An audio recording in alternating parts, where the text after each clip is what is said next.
Bien, y vamos a otro tema, lo estábamos comentando también en la mañana informativa. La incertidumbre por el futuro de Twitter sigue en aumento. Esto luego de la masiva renuncia de empleados tras la adquisición del nuevo propietario de la red social, Elon Musk. Para profundizar en este tema, cómo también se va desarrollando esta conversación en el mundo digital y en el mundo terrenal, podríamos decir, estamos con el académico de la Facultad de Comunicaciones de la Universidad Católica, Eduardo Arriagada. Eduardo, un placer, como siempre, estar contigo. ¿Qué tal? Un gusto estar esta mañana acá y hablando de este tema. Yo creo que nos afecta. A ver, vamos a eso. ¿Por qué afecta? Porque uno pensaría que es un tema entre privado, una empresa, pero tiene repercusiones finalmente. Lo que pasa es que las redes, y específicamente esta red Twitter, ha cambiado mucho nuestra relación general con la información, específicamente con el mundo de las noticias. Esta es una red que le gusta a la gente que lee diario, a la gente que oía radio, a ese tipo de personas que son una parte de la población, pero una parte que es influyente. Son personas que se sienten influyentes. Influyente, muy informativa y desinformativa al mismo tiempo. Sí, pues es personas que van a la casa y cuentan cosas en las reuniones familiares, en la oficina. Entonces, ese es el tuitero, en el fondo. Entonces, ese tuitero hoy día está afectado porque la herramienta más eficiente que han tenido está en crisis porque es una crisis que venía de antes, pero el hombre que ha venido a sacarla adelante de la crisis resultado ser un tipo muy peculiar, por decirlo. Entonces, es tan peculiar que tiene a todo el mundo con sensación de que puede salir mal esto. Y yo creo que esto tiene que ver también con que nos hemos dado cuenta, la llegada de Musk, que es un tipo muy, incluso irritante, una especie, son estos personajes disruptores, un poquito imbéciles en el trato. La verdad que si uno mira para atrás, otros personajes parecidos también eran muy complicados humanamente, el mismo Steve Jobs. Sí, claro. Que vienen y cambian todo. En este caso con un añadido, que además de ser un tipo creativo, ingenioso, es un tipo que se comporta en las redes sociales como un troll. Claro. Así, piensa que tiene más de 100 millones de seguidores, casi el doble que Donald Trump.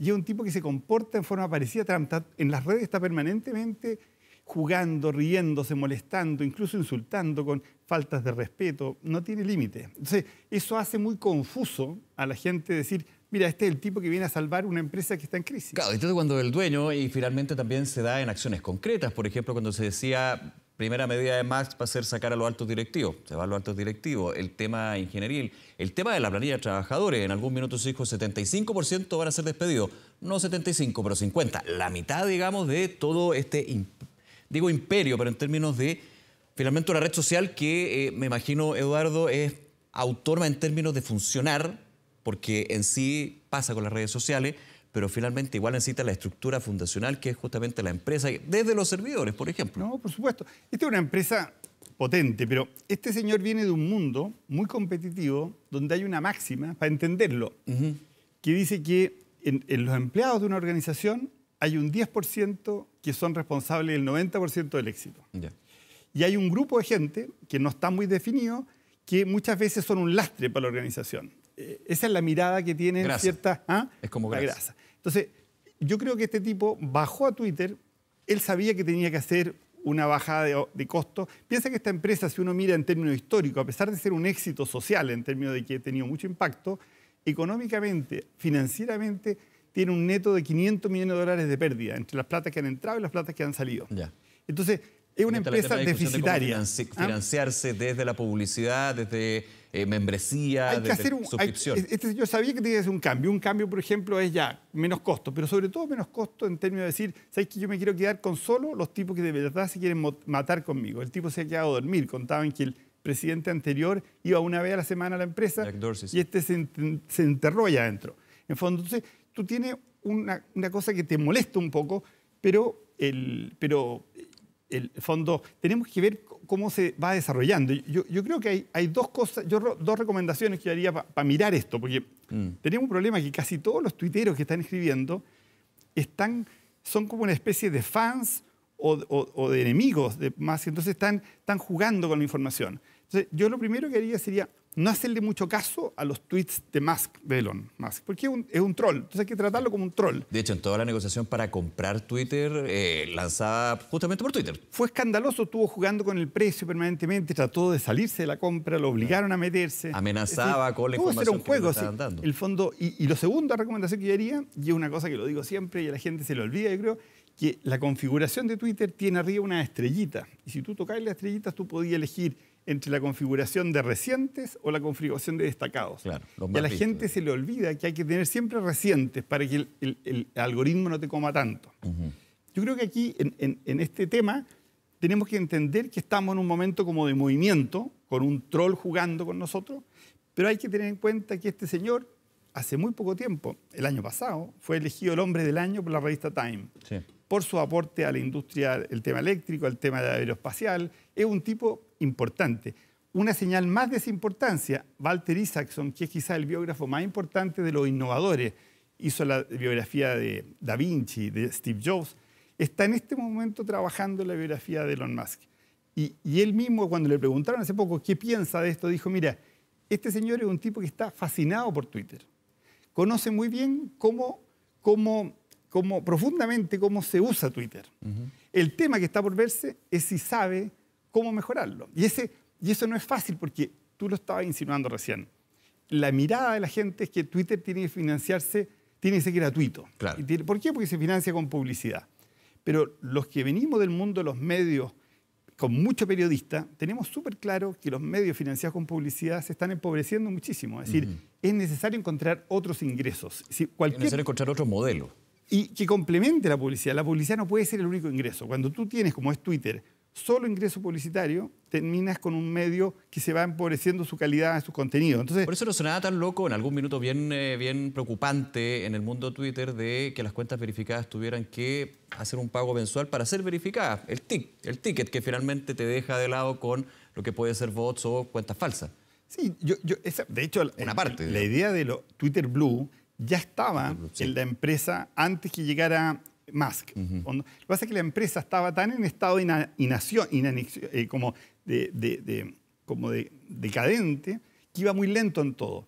Lo que hizo esto fue reactivarla. Y gente, por molestarlo, aprovecharon ese esfuerzo y empezaron a mostrar que podían, con esa entrada, engañar a la gente con marcas, lo que pasó con la insulina, etc. Pero aquí lo interesante es decir, mira, aquí no es que se vaya a cobrar por Twitter. Para que se hagan una idea, los ingresos de Twitter, los números de Twitter, 250 millones de personas lo usan todos los días. ¿Cuánto está pensado que paguen? No más del 1% de esos 250 millones. Es decir, pero son 2,5 millones de personas. Claro. Si esas 2,5 millones de personas empiezan a pagar la cuenta, eso es mucho más relevante que el camino que han estado usando único de la publicidad. ¿Y quiénes son esas personas? Un poco lo que dices tú. Personas que están trabajando en la herramienta. Es decir, son personas que por sus marcas, por sus medios, por su mismo desarrollo profesional, que el resto de los internautas sepan que es él. Y poder desmarcarse de los que quieren parecerse a él. Los que tratan de suplementarlos con cuentas parodias, etc. Es decir, no tiene tanta ilógica el camino. Sí. Lo que pasa es que siempre la gente lo simplifica y dice, me van a obligar por usar Twitter. No, van a un grupo de gente como yo, que lo uso demasiado. Yo llevo 13 años, justo en noviembre del 2007 empecé a uslo. Yo lo uso mucho en el día. Es decir, que para mí tenga un costo similar a Netflix, por ejemplo, yo lo encuentro razonable, no lo encuentro desmadrado, en fondo. Pero entiendo que el usuario normal, que normalmente lo que hace uno en Twitter, el tipo normal es mirar, ese no tenga que pagar nunca. Si esto va a ser un pago solamente para las personas que trabajen en este espacio. Eso es una medida que ahí parece bastante lógica y si se implementara podría haber ruido, pero seguramente se iría disipando como tantas cosas en la vida, digamos. Ahora, otras medidas, como por ejemplo preguntar a través de su Twitter, quieren que Donald Trump vuelva, desbloquear la cuenta. Recordemos por qué se bloqueó también, y algo que pasó con YouTube en términos de incitación al odio, la situación del Capitolio. Ahora estaba leyendo que también Kanye West, que ha tenido también un tema ahí, nuevamente vuelve. Hay un tema más de filosofía y de fondo, ¿no? Sí, yo creo que ahí empiezan a aparecer los temas más complejos. Pero de nuevo tenemos, cuando es por Twitter, cuando es el bot, el bot, yo creo que él encuentra que meter a Trump es como justo el momento ideal para hacer ruido. Él había dicho hace menos de 2 o 3 semanas que para meter a Trump antes iba a hacer un comité asesor. Pero el vértigo es tan grande, se da cuenta que no tiene posibilidades todavía de montar ese comité asesor en forma seria. Entonces decidió hacer este gesto medio idiota de hacer una encuesta muy mal hecha, con esta frase mal interpretada de la voz de Dios, la voz del pueblo, la voz de Dios. La voz del pueblo, la voz de Dios. Que de hecho hay una votación bien dividida que le da la... Y está sacado de contexto. En realidad esa frase justamente significaba casi lo contrario de lo que él hizo. Pero en el fondo lo interesante ahí es que el tipo lo que está haciendo es que es un acto de provocación. Está moviendo como el avispero y ha logrado... Déjame sumarte algo, que obviamente el contexto también es relevante. Hace esa pregunta y toma esa definición como dueño de Twitter días después de que Trump anunciara su candidatura al 2024. O sea, eso obviamente también... Por eso, el fondo, está jugando y de hecho Trump le contesta mal, sigue peleando con él. Es decir, ahí hay todo un juego. Yo creo que ese es el troll. Es el troll que lo que ha logrado es hacer algo que es bien increíble. Si tú miras los números de Twitter, Twitter nunca ha tenido tanta actividad en la historia como la está teniendo ahora y nunca ha sido cubierta por los medios tanto como está siendo cubierta ahora. Como es evidentemente con muy mala publicidad también, pero está moviendo el avispero. Esa es la parte troll de él, la parte que él sabe usar lo viral, esa es la parte potente. El tema es que veamos el fondo, y el fondo hay cosas importantes. Uno es su mirada de la libertad, que como cualquier hombre de acción no es muy profunda, no es un filósofo para nada. Yo ahí recomiendo, hay un artículo que salió este fin de semana de Daniel Innerarity en La Vanguardia de Barcelona, y está en las redes, que te explica un poco el problema que hay en esa idea que tiene él de la libertad. Esto no son espacios neutrales, no puede haber una libertad total, pero ante la libertad tenemos una cosa que ya lo ha vivido Facebook, que cuando esto lo tratan, ¿qué es lo que de verdad pasa en las redes? Yo creo que es bueno que la gente lo piense. Hasta hace pocos años, los periodistas éramos los que éramos presionados por meternos desinformación. Sí, siempre ha habido desinformación, siempre ha habido mentiras, siempre ha habido políticos que se te acercan y te tratan de meter un gol. Los canales han cambiado, los medios. Digamos, ahora lo que pasa es que esta gente está influyendo directamente en la gente pues nos están saltando los periodistas, entonces el señor de a pie normal le llegan las mentiras directamente y dice, pucha, qué cantidad de mentiras. Las mentiras han estado siempre, solo que antes teníamos como un intermediario. La caja de resonancia era finalmente, había un intermediario que eran los medios de todo tipo, tradicionales o no, que finalmente hacían el chequeo, el contrachequeo para ir separando. Dirimiendo un poco las cosas que eran muy evidentemente falsas. Bueno, hasta el día de hoy hay desinformación que llega acá, por ejemplo, y queda ahí y quedó ahí. Y no se publica, en fondo. Así hay muchas cosas que llegan a un medio y los medios las guardan, en fondo. Esto es lo que estamos viendo ahora. Y otro tema que es importante, y yo creo que también hay una simplificación en la mirada de Musk, es que él puede arreglar los algoritmos. Los algoritmos hoy día ya son muy complejos. Técnicamente es imposible transparentar los algoritmos. Ni siquiera la empresa sabe bien cómo funcionan sus algoritmos. Por eso... Porque van evolucionando de manera autónoma. Van aprendiendo. Entonces, ese aprendizaje lo hace muy opaco. Pero lo que es interesante es que este señor al menos conoce bien la herramienta, es un tipo disruptivo, agresivo, está haciendo el esfuerzo. Que se puede sacar, el costalazo puede ser tremendo.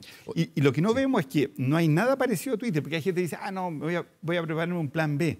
No hay plan B, si esto eso no es una herramienta. Yo no conozco Mastodon, pero es lo que ha sonado con fuerza. Sí, pero Mastodon les gusta a los académicos. Es una cuestión totalmente... Mastodon es perder el tiempo, porque es una cosa complejísima de usar que solamente le va a gustar a la gente que le gustaba Twitter cuando nació Twitter, cuando eran 15 personas, entre 4 amigos y se reían entre chistes de ellos mismos. Esta cuestión hoy día... Comunidades más atomizadas. Hay una cosa muy grande que tiene mucha influencia en la democracia, y eso es una comunidad de gente, no es una plataforma. Una plataforma fue aprovechada por muchísima gente que se subió a ella. Ya hemos visto, me acuerdo cuando WhatsApp fue comprado por el dueño de Facebook, mucha gente dijo, voy a renunciar y voy a pasar a Signal, Telegram, que habían alternativas muy buenas. Sí, esto fue hace poco, de hecho. ¿Cómo podéis mover a toda tu gente? Si el problema de una red es que está toda tu gente que te gusta. Y déjame ir un poquito ahí, que eso es bien interesante, y te hago la pregunta, Eduardo, en tu experiencia. Claro, en la situación de Facebook, ahí el controlador y fundador, hay un tema distinto. Hablemos aquí del controlador de Twitter, Elon Musk. ¿Se puede separar a la red social, a la plataforma digital, con quién es quien finalmente es su dueño? Eso es bien difícil, porque muchos dirían, bueno, en realidad sí, pues si finalmente se ponen bien los puntos, los comités ejecutivos que finalmente no se hacen, o comités de consultoría. Yo creo que una empresa privada tiene muchos peros, pero también tiene bondades. Así, hay gente que está diciendo, no, pues es que esto debería ser estatal o debería ser público. A ver, ¿quiénes son los que mienten normalmente en el mundo de las comunicaciones? Son los políticos, los fans de los políticos, los activistas. Esa es la gente que está mintiendo. Es decir, Musk es un activista, es uno de los mentirosos y de hecho ha usado la red para engañar, en el fondo. Pero esa es la parte troll de él. La empresa yo creo que va a estar hecha, pensada y estructurada por un tipo que la entiende bien. Y él, ¿qué quiere? Lo más importante para él es que metió 44.000 millones de dólares. Nadie ha pagado tanto por un proyecto. Es decir, el tipo está jugándose su dinero. Y yo creo que la gracia de eso es que se la va a jugar hasta el final. Y es un tipo que tiene buen currículum. En el fondo, no es una persona nueva en esto, conoce ingeniería, que hay un desafío de ingeniería, viene de un mundo un poco distinto porque no conoce las redes, bien las redes, que lo más importante de la red social es la gente que está en la red, Claro. que está bajo esta plataforma. Él es dueño de la plataforma y la cantidad de gente que esté en la plataforma, que use la plataforma, va a depender de que la haga bien. Lógico. Si lo hace mal, va a empezar una migración y yo ahí me fijaría en, por ejemplo, si los medios de comunicación se mantienen en Twitter. También fijarse, por ejemplo, si empiezan a haber fallas constantes. Ahí significaría que en realidad está pasando lo más triste, que sería que se derrumbara Twitter. Porque el problema, lo decía The Economist hoy día mismo, que si se muere Twitter, no hay una opción, no hay plan B, porque en el fondo vamos a perder un espacio de conversación sobre la información social muy potente, Claro. que ha sido muy valioso en estos últimos años para darle una voz a personas que no la tenían. Lógico. Eduardo Bragá, como siempre, muchas gracias por esta conversación. Que te vaya muy bien. Chao. Muy buen día. Nos vemos. Gracias a ti.